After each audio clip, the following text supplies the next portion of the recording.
want you to picture the last time you were in a room full of confident English speakers and you made yourself smaller. I do not have to picture it. I can name the day. What happened? I had an opinion, a genuinely good one actually looking back, and I shortened it. I simplified it. I removed the interesting part because I wasn't sure I could deliver the interesting part smoothly, so I just gave the safe, boring version instead. And how did that feel? Smaller, like I had edited myself down to fit a space I had assumed was too small for the real version of what I wanted to say. And today, we are reversing that completely. 5 specific ways you have been quietly shrinking your English to fit the room, and the exact language for taking up the space you were always allowed to take. I'm Albert. I'm Mary. LeapTalk English, B2 level, real conversation. Today, stop shrinking your English to fit the room. Be the main character of your own conversation. Word tour at the end. Stay for thing 3 because it covers the single most common way people quietly shrink without ever noticing they're doing it. Comment right now. When was the last time you shortened or simplified something you actually wanted to say, just to feel safer saying it? Tell us. We want to hear it. Let's go. Thing 1. The exact thing I just confessed. Trimming an opinion down to its safest, simplest version before it ever reaches the room. Show me both versions. I think it's fine. I don't really mind either way. And the real one underneath it? Honestly, I think the second option is stronger. Not because it's safer, but because it actually solves the problem we discussed last week, which the first one doesn't. Same person, one sentence shrunk down to nothing. One sentence that actually takes up the space it deserves. The language for reclaiming it. Actually, I do have a view on this. A small, direct sentence that signals you are about to stop hedging and say the real thing. Let me say what I actually think. Already implies a contrast with what you are about to say instead, which makes the real opinion land with more weight. I'll give you the short version and the real reason, offering both on purpose rather than only the short version by default. Actually, I do have a view on this. Let me say what I actually think. I'll give you the short version and the real reason. 3 phrases for giving your full opinion the space it was always going to need. Stay. Thing 2 is about how you describe yourself, specifically the moment someone asks what you do or who you are. Thing 2, you introduce yourself in the smallest possible way. Already touched the concept of describing your job with texture in an earlier episode. Here, it's specifically about the habit of shrinking your own introduction by default every single time without noticing. Show me the small version. Small. I just work in marketing. Just. That word is doing a lot of damage in that sentence. It is. Just is the word most people use automatically to make themselves smaller before anyone has even responded. And the full version. Full. I work in marketing, specifically the part where you have to convince an engineer their work is actually exciting to a normal person, which is harder than it sounds. The language for this. Drop the just as a direct practical instruction. Notice every time the word just appears before something you do and remove it. Give the interesting detail, not the safe label. Already echoes earlier episodes on being memorable, worth repeating directly here as a rule for introductions specifically. I'm not downplaying it anymore. A direct, confident statement of intent, useful to say to yourself before walking into any room where you'll need to introduce yourself. To the listener, drop the just. Give the interesting detail, not the safe label.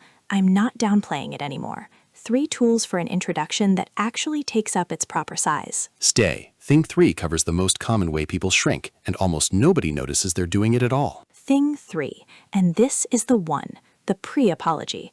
Already touched on this in the original habits episode.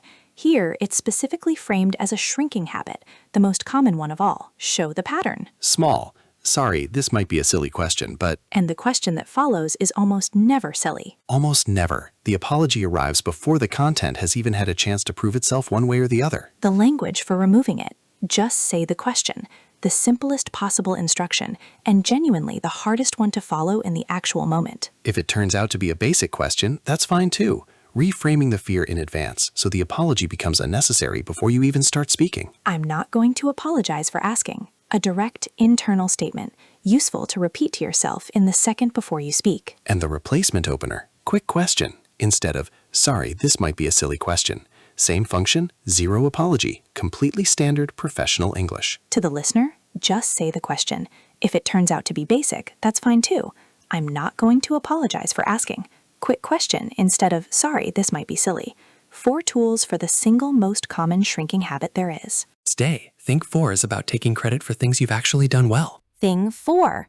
Already touched on dismissing compliments in the confidence episode, here framed specifically as a main character energy issue, refusing the credit you've actually earned. Show the pattern Oh, it was nothing, really. Anyone could have done it. and the truth underneath it. Usually, not anyone could have done it. Usually, it took real effort, real thought, and a specific decision that someone else might not have made. The language. Thank you. I'm genuinely proud of that one. Receiving the compliment fully, with a small additional sentence that confirms the achievement rather than minimizing it. I worked hard on that, so thank you for noticing. Naming the effort directly, rather than waving it away. I'll take that. Short, light, confident. A small phrase that closes the door on automatic deflection without requiring a long, formal response.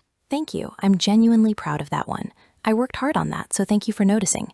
I'll take that. 3 short ways to keep credit you've actually earned. Last thing, and it's about the room itself. Not what you say, but how much space you physically and conversationally let yourself occupy. Thing 5. The habit of waiting for a clear, obvious invitation before contributing, rather than simply stepping into the conversation when you have something to add. Show the pattern. I will sit in a meeting with something genuinely useful to say and wait for someone to specifically ask me, rather than offering it myself. And often, nobody asks. Often nobody asks. Not out of unkindness. They simply don't know there's something there to ask for. The language for stepping in.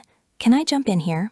Already touched on in the friendship and meetings episodes, worth repeating here as the direct main character move, taking the floor rather than waiting for it. I want to add something to that. Confident, simple, no apology required, no permission needed beyond the sentence itself. Before we move on, I have a thought.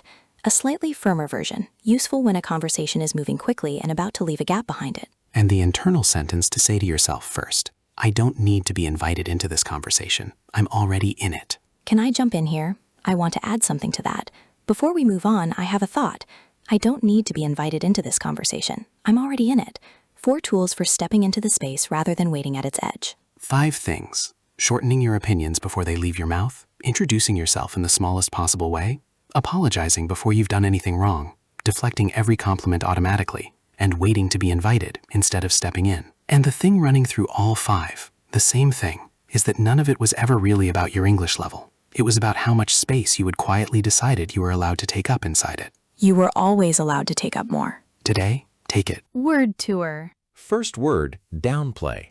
To downplay means to make something seem less important than it actually is. Saying, I just work in marketing, downplays a role that might genuinely be interesting, specific, and worth describing properly. For example, he had downplayed the achievement so thoroughly for so long that he had almost convinced himself it really was nothing. Repeat, downplay. Downplay. Next, hedge. Already covered, returning here specifically in this context. To hedge means to avoid committing fully to a statement, often through softening language. Shrinking an opinion down to, I don't really mind either way, is a form of hedging. For example, she hedged so consistently that nobody in the room actually knew what she thought about anything, including, eventually, herself. Repeat, hedge. Hedge. Next, reclaim. To reclaim means to take back something that was yours.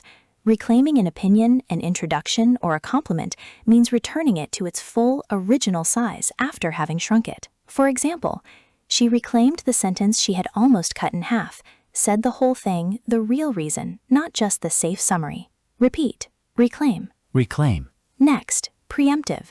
Preemptive means done in advance to prevent something, often before it's actually needed. A preemptive apology, sorry, this might be a silly question, happens before there's any actual evidence the question needs apologizing for. For example, the apology was entirely preemptive, said before the question, before any response, before anyone had the chance to find it silly at all. Repeat, preemptive. Preemptive. Next, deflect. Already covered, returning here precisely in this context.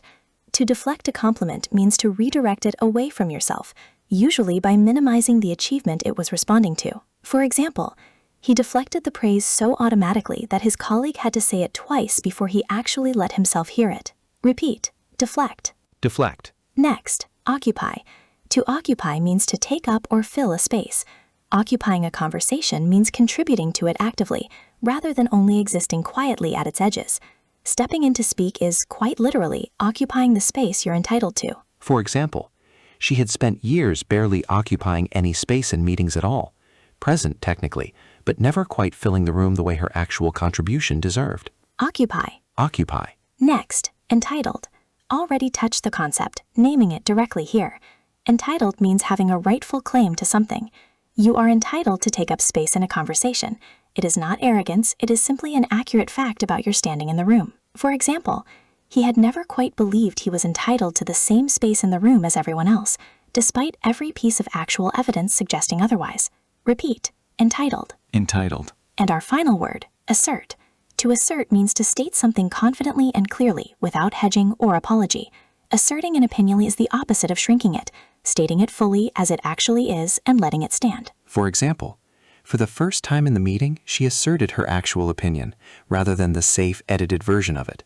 And the room, somewhat to her surprise, simply listened. Assert, assert. 8 words. Downplay, hedge, reclaim, preemptive, deflect, occupy, entitled, assert. Everyone names a small, specific way people shrink, and the exact opposite action that reclaims the space. This week, 1 practice. Choose 1 thing from today. Drop 1 just. Remove 1 preemptive sorry.